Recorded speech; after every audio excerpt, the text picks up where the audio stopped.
red came from, well, we were just a local band in Nashville. One day Michael got a really bad sunburn, and it was on top of his bald head. Yeah, I'm and we're Irish. like, that's really red. And Anthony looked at me and he's like, that's cool. I like that. That could be a good name for a band. It started off really red. That was the We get asked that question, I think, 1,000 times a year, so we try and come up with a creative way to answer it. But the real answer is that it's a power color. It's a color that represents life, passion, pain, anger, love, everything that you could imagine. And so those are all the things that we pour into our music. And some people say it's short for redemption. We would agree with that too. So most of the stories that we hear are from fans that are dealing with something in their life. They for some reason there's a song on both records that represents somebody out there, and we get those emails from those people that have attached to those songs a song that we wrote specifically for them, or about a situation they're in or a situation that we've been in. And we get a lot of responses about Already Over in Pieces, and Let Go is a big one. On the new record, Fight Inside, Death of Me. The songs that we tend to push more and more on the radio, I guess the ones that they attach to first, but there are those that, those core listeners that listen through the entire record. And a lot of people say every song is the anthem of my life right now. So that's something that's really makes us happy, because that means we're doing what we set out to do, and that was to touch a lot of people in a lot of different ways. Yeah. And right now, in the midst of doing these festivals like Night of Joy and a lot of other festivals on weekends and stuff, we're in the middle of writing our third record. And we've already named it. We already have a lot of the music ready for it. We're starting to write lyrics and get melodies and stuff, and it should come out next year, sometime before early next year. I'll just say that. But we're really excited about that, and we're seeing a lot of anticipation building, and the excitement, I think, is tenfold for us. So that's what's going on with us. We're taking a little bit of time off, but we're doing weekend festivals and writing a record. So.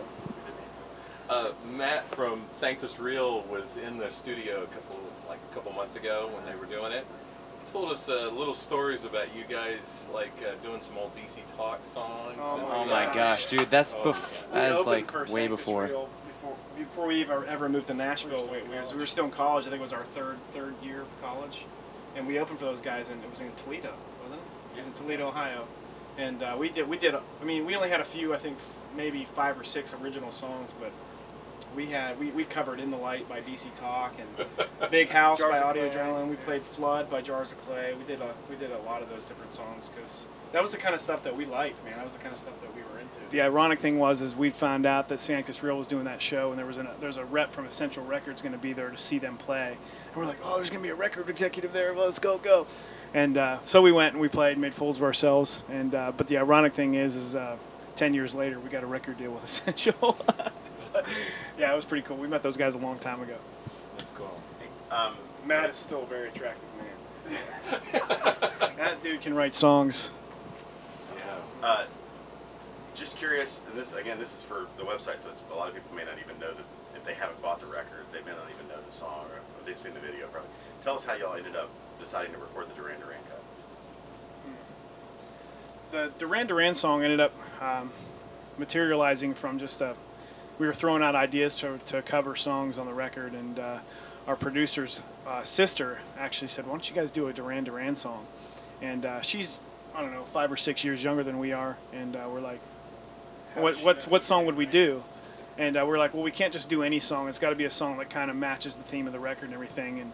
And so we started going through their catalog, and we fell on Ordinary World. And technically, it's a very difficult song to play. And that was one of the things we were trying to challenge ourselves as musicians, was to step it up to the next level. And so we ended up recording it just to see how it would turn out. We didn't expect it to make the record, and we wanted to release it as a B-side eventually.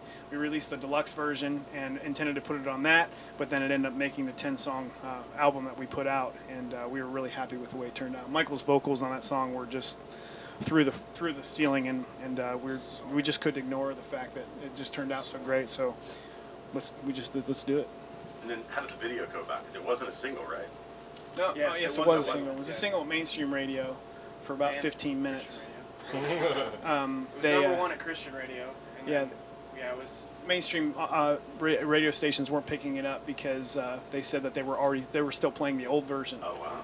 We're like, well, our version's better. No, I'm just kidding. That's right. But they wanted to shoot a video for it right before the launch of the radio. Usually that's what happens when you release a single. They do a video and stuff, and the idea came from we wanted to do something different, something that people wouldn't expect from us. And they always see us in a dark park somewhere, or in some desolate kind of looking thing. Like Already Over was a good example of that. But we're like, let's do something different. Let's do something that's really positive and really, just captivating. And we decided to do what we did. And you see us in all these different worlds and stuff. And the feedback and response from the video was amazing. Like we didn't expect it. We were really nervous it our fans weren't gonna like it as much as our other videos, but it was just unbelievable. We were floored by the yeah. Like I found out about it because I just happened to go to iTunes that day, and it was like front page. It was a huge exposure. It was one of the most difficult videos we've ever shot. Not like physically, but just we had no idea what we were doing. Like we hadn't seen anything like what was going to look like. We were going on blind faith of just kind of story. So we acted in front of a green screen. We saw little sketches and stuff, but we had no idea what it would turn out. That was part of the reason why we were nervous, is because all the videos beforehand, we got this big readout of what it was gonna be like, where we were gonna be, what you were gonna see in the video and stuff. And we didn't have that for this time, and we were all kind of nervous that we were gonna mess up and make a bad video. Not gonna happen. All right, just some generic questions that we could chop into this thing. Sure. Again, you've probably answered these questions a million times. For the fan that's discovering you for the first time. And hold the mic up just a little closer. Of your songs, what are the ones that you are, your favorite song of yours, favorite song to play, the one that you wrote that was the most personal for whatever reason? What's your favorite song of yours? And then maybe the next question, just to give you time to think, what's that song that you wish you had written that's not yours? That's like that amazing song that you'd love to have been the guy. I'd say I think my favorite songs from both of our records to play, I think it's a live thing more or less, and I think live from the new record, I love playing Confession and Death of Me, because they're really heavy songs, they're really aggressive, and people tell us all the time that when we're at the merch table or we're doing a meet and greet and stuff that we're really scary guys.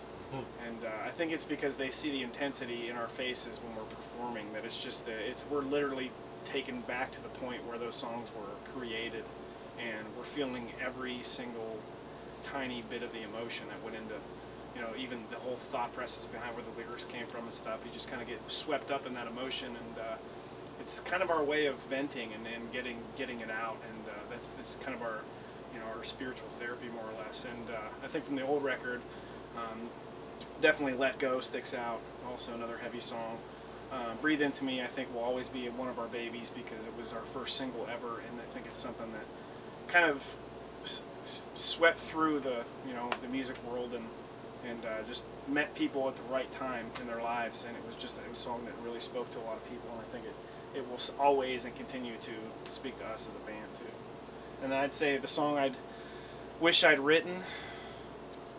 Man, Party in the USA. There's so many. If anything that comes to mind, one of the first things would probably have to be like U2, Before These Crowded Streets, or something like that for sure. Yeah. My favorite lyric so far is on the new record, a song called Shadows. In the chorus, it says, at the end of the chorus, it says, "I take you with me as I enter the shadows." And we've come from a darker side of life. We haven't necessarily seen brighter days, like a lot of people have, but our songs come from times and places we've visited in our life, mistakes we've made, things like that, lessons we've learned, and I think through all of that, we once we had God in our lives, we knew that we could take Him anywhere. And when that I hear those lyrics every night, "I take you with me as I enter the shadows," I think that's just like it's a offering up advice to everybody that you can take God anywhere. And I think the song that I wish I would have written is right now Rob Thomas song called "Someday." I love that song. Crazy, incredible. What about that train song? Oh yeah, I don't That's know. a good song. Yeah, hey. I don't know the name. That's the name or I'd say probably one of my favorite songs to perform would be "Let Go." It's usually the third song in the set, which is kind of funny. I don't think we've ever moved it. Yeah, we get to it quick. We usually do a couple warm-up songs where a lot of people who have never heard of us before, we're kind of introducing them to right for the very first time. Once we get to "Let Go," that's seems to be the song that we win the crowd over, just because of the intensity of the song. And about halfway through, usually I get down on my knees and have the crowd kind of sing, you know, "You can't have me anymore, you can't have me more," and then we scream, scream really loud, "Let go," and that point in the performance is very impactful, I think. And one of my I'd say song that I wish I had written would have to be almost anything that Switchfoot has written. I really love those guys. I've known them since I was in high school, their music, and actually know a couple of the guys now, which is kind of weird. But I love their new record. Anything on the new record is really good. It's "Hello Hurricane," so check it out. Hello, Katrina. Yeah.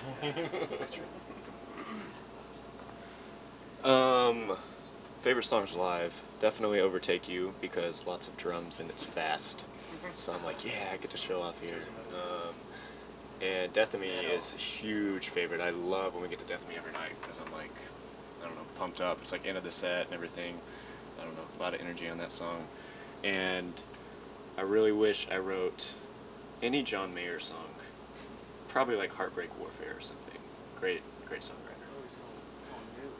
I actually love the fact that we didn't get a bunch of rocks. I mean, Switchfoot's the rockiest thing we got as far as the songs that was here. What's funny when you ask a musician that, they're more or less thinking which song would I have written for two reasons. One, which one would have made me the most money? Cash and musicianship, right?